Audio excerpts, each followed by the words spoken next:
우리 강아지가 스트레스를 받고 있다는 것을 어떻게 알 수 있을까요? 강아지는 스트레스를 받았을 때 싫다고 말은 하지 못하지만 행동으로 그 시그널을 보냅니다. 이때 우리 보호자가 강아지의 시그널을 읽지 못하면 강아지는 점차 스트레스가 쌓이게 되고 결국엔 공격성을 보이거나 하지 않던 행동들을 하게 됩니다.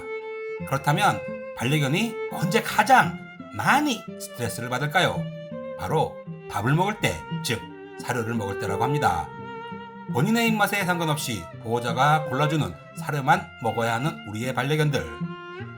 반려견의 스트레스를 조금이라도 줄이고 싶으면 먼저 우리 집 반려견이 사료에 스트레스를 받지 않는지부터 확인을 해야 합니다.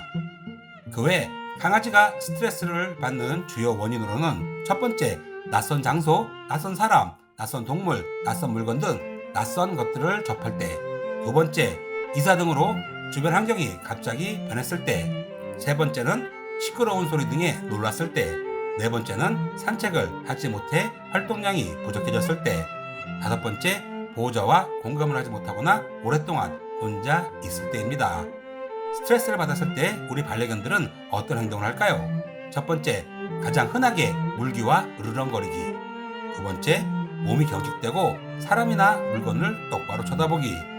세 번째, 꼬리를 양다리 사이로 집어넣기. 네 번째, 그냥 도망가기. 다섯 번째, 몸과 머리를 빙빙 돌리기. 여섯 번째, 혀를 낼름낼름거리기. 일곱 번째, 눈을 심하게 깜빡거리기. 여덟 번째, 하품하기 등입니다. 자, 그렇다면 우리의 반려견들이 스트레스를 받았을 때는 어떻게 해야 할까요? 지금부터 시작합니다. 첫 번째, 수의사 선생님을 찾아갑니다. 우리의 반려견에게 이상 징후가 발견된다면 가장 먼저 해야 할 일은 수의사 선생님에게 진료를 받는 것입니다. 그리고 동물농장 개는 훌륭하다 새나개를 보면 훈련으로 교정되지 않은 반려견들은 항상 증후군으로 결론을 냅니다. 결국 수의학적으로 문제가 있는 반려견은 불안한 상태에서 스트레스를 받을 수밖에 없다는 것입니다. 돈을 조금씩 모아 1년에 한 번은 꼭 종합 정기검진을 해주시기 바랍니다. 일부 반려견은 불안을 진정시키기 위해 약물이 필요할 수 있습니다. 약물은 함부로 먹이면 안 되고 꼭 수의사 선생님이 처방한 약물만 복용해야 합니다. 두 번째, 반려견의 행동을 추적해 봅니다. 반려견의 스트레스를 유발하는 원인을 정확하게 식별하는 것은 정말 어려운 일입니다. 이럴 땐 반려견 행동일기를 적어보는 것이 좋습니다. 행동일기를 쓰는 것은 무슨 일이 일어나고 있는지 알아내는데 도움이 될 수 있습니다.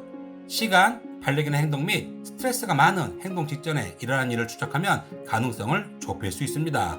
예를 들어 진공청소기로 인해 반려견이 스트레스를 많이 받는 행동을 보일 수 있지만 행동일기를 작성하지 않으면 인식하지 못할 수도 있다는 거 꼭 기억하십시오. 세 번째, 규칙적인 운동.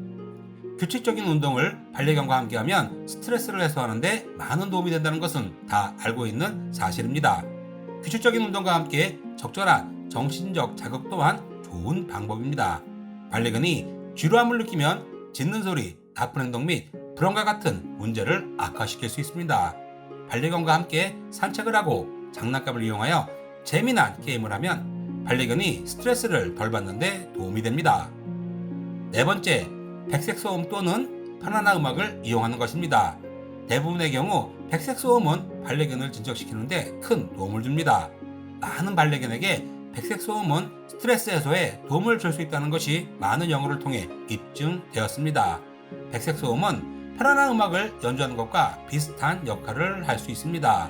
영국의 한 대학의 연구 결과에 의하면 레게 음악, 소프트락, 클래식 음악을 들은 반려견과 듣지 않는 반려견의 스트레스 지수가 크게 차이가 난다는 결과도 있다는 거 잊으시면 안 됩니다.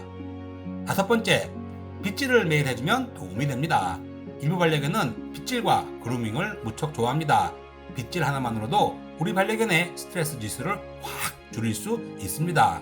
그러나 일부 반려견은 빗질 자체를 무척 싫어합니다. 빗질은 경면성을 가지고 있다는 것을 꼭 기억하셔야 합니다. 빗질이 스트레스 해소에 도움을 줄 수 있는 반면 반려견의 불안을 더 악화시킬 수 있으므로 싫어하는 반려견에게는 억지로 빗질을 하면 안 됩니다. 여섯 번째, 마사지는 반려견의 긴장을 푸는데 도움이 됩니다. 보호자의 스킨십 하나만으로도 스트레스가 풀리는 반려견도 많습니다. 특히 반려견이 안정을 취하는데 어려움을 겪고 있다면 더욱 그렇습니다. 마사지 관련한 영상은 다음에 기회가 되면 한번 올려드리겠습니다. 그러나 공격성이 있는 반려견에게는 마사지가 올바른 접근 방식이 아닙니다. 공격성이 있는 반려견에게는 마사지보다는 편안한 음악이 더 긴장을 푸는데 도움이 됩니다. 7번째, 반려견과 양질의 시간을 함께 보내는 것입니다. 반려견과 양질의 시간을 보내는 방법은 무척 다양합니다. 함께 산책을 하거나 운동을 하고 반려견 놀이터나 애견 카페 등에서 즐거운 시간을 보내고 훈련과 규칙을 가르치는 등 많은 방법이 있습니다. 알고 계시죠? 우리 반려견은 가족 구성원들 개개인과 1대1 시간을 보내는 것이 무척 필요합니다. 이렇게 해야 가족 구성원들과 반려견 사이 유대관계가 돈독해집니다. 간식을 주실 때도 가족 중 한 명만 주는 것이 아니라 요일을 정해 돌아가면서 반려견에게 간식을 주는 것이 좋습니다. 8번째, 크레이트를 이용하는 것입니다. 연구 결과에 의하면 많은 반려견들은 크레이트 안에서 더 편안해하고 상태가 차분해진다고 합니다. 크레이트를 제공하는 것은 주변 환경에 스트레스를 받는 반려견들에게 더 안전하고 편안하다고 느끼는데 도움이 될 뿐 아니라 보호자가 집에 없을 때 문제 행동을 일으키지 않도록 해줍니다. 오늘부터 반려견이 크레이트 안에 있으면 편히 쉴 수 있도록 놔두시고 칭찬을 해주십시오. 분명한 건 우리의 반려견은 우리가 생각하는 것보다 훨씬 더 영리해서 금방 크레이트는 안전하고 편히 쉬는 공간이라고 느끼게 될 것입니다. 9번째, 반려견에게 진정 효과가 있는 페로몬을 사용해 보는 것입니다. 반려견이 가장 스트레스를 받는 요인 중 하나가 바로 이사입니다. 집을 이사하면 어린아이들도 며칠간은 적응하기 힘듭니다. 그리고 반려견 또한 새로운 환경에 적응을 하려면 일정 시간이 필요합니다. 가정의 변화로 인해 반려견이 스트레스를 받는다면 동감화라는 훈련 기술을 사용하여 반려견이 적응하도록 도와주어야 합니다. 동감화 훈련은 반려견이 새로운 변화에 대한 두려움을 극복하는 데 도움이 됩니다. 그리고 반려견 전용 진정 페로몬입니다. 반려견을 진정시킬 수 있는 페로몬은 반려견이 냄새를 통해 서로 의사소통을 하는 방식을 모방하는 화학 물질입니다. 무엇보다도 후각이 발달한 반려견에게는 냄새 맡는 행동으로 스트레스를 줄이고 진정시키는 효과가 있습니다. 10번째, 긍정 강화 훈련을 하는 것입니다. 이것은 반려견에게 스트레스를 유발하는 상황과 함께 반려견이 좋아하는 것을 이용하여 훈련을 하는 것입니다. 예를 들어 대부분의 반려견은 천둥 번개 소리, 불꽃놀이 소리 등 큰 소리를 들으며 스트레스를 받습니다. 이때 우리의 반려견이 짖지 않고 평온을 유지한다면 칭찬과 함께 반려견이 가장 좋아하는 장난감 놀이나 간식으로 보상을 해주는 것입니다. 이렇게 하면 반려견 스트레스를 해소하는데 큰 도움이 됩니다. 그리고 반려견 스트레스 완화를 위해 썬더 셔츠를 이용하면 좋다는 주장도 있는데요. 썬더 셔츠는 말 그대로 꽉 끼는 셔츠를 반려견에게 입히는 것입니다. 그러나 이 방법은 임상실험에서 효과를 나타내지 못했습니다. 미국 임상실험 결과에 의하면 이 실험에 참여한 23%의 반려견은 아무런 도움을 받지 못했다고 하는데요. 실상은 60%가 넘는 반려견이 아무런 도움을 받지 못했다고 합니다. 이 점 꼭 알아두시고 반려견에게 절대로 꽉 끼는 옷을 입히시면 안 됩니다.